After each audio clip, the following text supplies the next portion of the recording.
Action. Congress అధినేత్రి Sonia Gandhi బయట ప్రపంచానికి కనపడి చాలా రోజులైంది.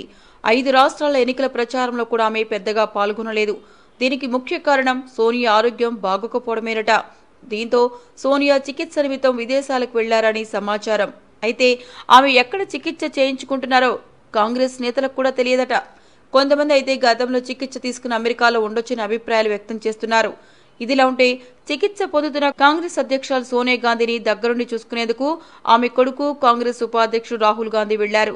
సోనియాతో పాటే రాహుల్ భారత్కు తిరిగి వస్తారని కాంగ్రెస్ నేతలు తెలిపారు. రాహుల్ ఏ దేశానికి వెళ్లారనే సమాచారం మాత్రం లభించలేదు. మీకు ఈ వీడియో నచ్చితే ఒక లైక్ కొట్టండి, లేకపోతే కామెంట్ చేయండి. బట్ సబ్స్క్రైబ్ చేయడం మర్చిపోకండి.